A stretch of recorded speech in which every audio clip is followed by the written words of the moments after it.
Ruby Frank, the matriarch from the popular family vlog channel 8 Passengers, has finally broken her silence. She's been accused of a bunch of things, but mostly the umbrella accusation is that she and her husband have been neglecting their children, punishing them in strange and harsh ways, and putting their children's embarrassing experiences on the internet for millions of people to watch. So what exactly does Ruby have to say for herself? Find out right now on IO. Well, that's gravy, friends. This is IO. I'm Charlotte. Like, subscribe, follow, potato. Let's get into the tea. Alright, so if you guys haven't seen my last video on 8 Passengers, I will leave a link for you down in the comments so you can get up to speed. Essentially, around 4 weeks ago, 8 Passengers, and more specifically Ruby Frank, who is the mother of the family and the person who runs the channel, so Ruby Frank came under intense scrutiny after it was revealed in a video called What We Haven't Told You that her 15-year-old son had been sleeping on a beanbag chair in their family room for 7 months. This is a particularly harsh punishment considering he had just gotten back from one of these behavioral therapy camps where he spent weeks in the Arizona desert. So he went from sleeping in the desert without a bed to sleeping on a beanbag chair. The reason for that punishment was that he played a couple of pranks on his younger brother whom he shared a room with. So after this little concerning tidbit of info was revealed, people started looking at their videos in a whole new light. For example, there was this one video where Ruby refused to bring her 5-year-old daughter a lunch after she forgot it at home.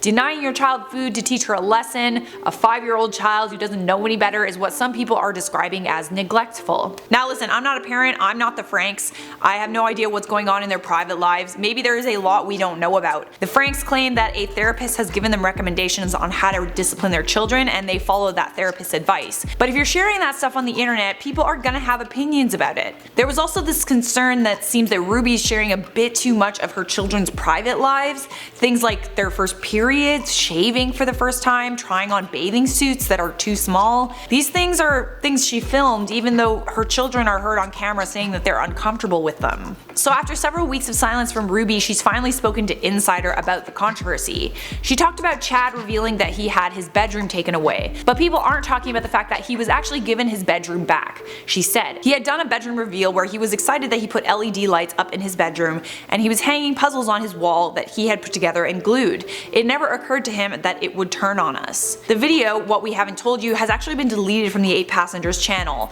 Although there are a lot of commentary channels covering the scandal, many of the videos like the one on Ready to Glare got taken down. YouTubers got cease and desist letters from the Frank family lawyers. But Kevin Frank said to Insider that it was a moment of vulnerability and a part of Chad's story of redemption that showed his victory over the challenges that he's faced over the last several years. The people who've been following us this whole time, they would have perceived it as such. The problem is when individuals who aren't familiar with the narrative don't get the entire story. They fill in the unknown with their own narrative, and that's really where this blew up. So it is one thing for YouTubers to pick apart everything that the Franks have done. Everyone parents differently. Who are we to judge how someone else raises their children? What I want to know is, what do experts have to say about the Franks? Well, many experts say that severe discipline is not good for children and can have serious impacts on their growth. It can also affect their sense of self-worth and can create fear of abandonment. According to psychologist Marianne Baker, who also spoke to Insider, punishment often leads to the child not understanding what they did wrong and repeating the behavior. This could be evident in the fact that Chad just got home from a behavioral therapy camp and he acted out by pranking his younger brother, which led to him losing a bed for 7 months. Baker said to Insider that taking away a bed as punishment, which is a basic need, might actually leave the child in trauma. It is simply concerned with getting the child to conform to a set of predetermined,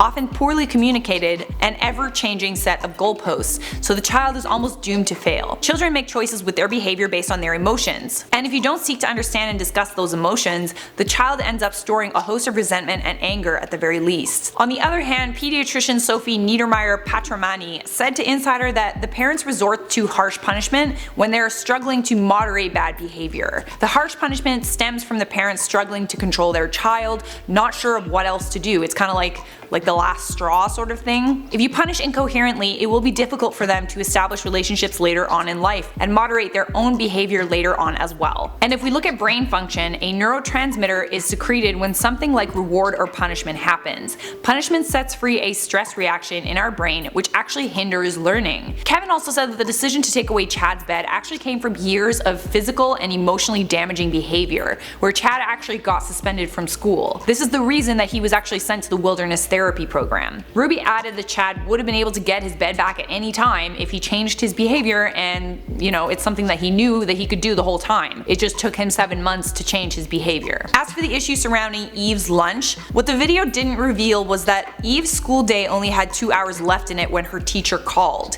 It would have taken Ruby 45 minutes to deliver the lunch to her, which would have meant she wouldn't have gotten to eat for at least another hour, leaving only 1 hour left in the school day. Kevin said she came home 2 hours later and had a wonderful, fulfilling snack. And you know what? She never forgot her lunch again. So it's a way to teach our children how to live responsibly and to be masters of themselves rather than dependent upon somebody else to always take care of them. Anyways guys, I'm not sure how I feel about this one. At the end of the day, I just sort of feel weird about family vlog channels putting all of these things on the internet, and the children don't necessarily have a choice in these things. Yeah, there's something about, I know that it's like family friendly content and it's fun to watch and stuff like that, but it's, I don't know, it's just something irks me about putting your child's personal problems on the internet for everybody to judge. Like imagine being a child, your parents are famous YouTubers, and your life is on the internet and they put things like, I don't know, your first shave, or like she got her period for the first time, and it's like, does everybody need to know that? Like everybody at the school is gonna see that, they're not gonna have any friends, like, and they don't have friends, those kids don't have friends. So anyways, that's my opinion on it. How do you feel about the Frank's response to this drama? Let me know in the comments. For now, I'm gonna wrap up this video with some comment features. May said, Charlotte, I need your birth chart, sis. I know you have Gemini in that chart.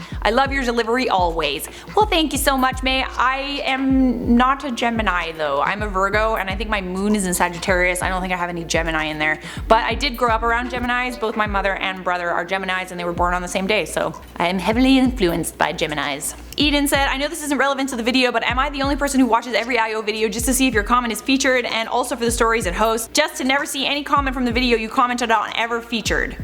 Guys, I think that we get maybe about 10,000 comments every single day on this channel. Like 10,000 comments.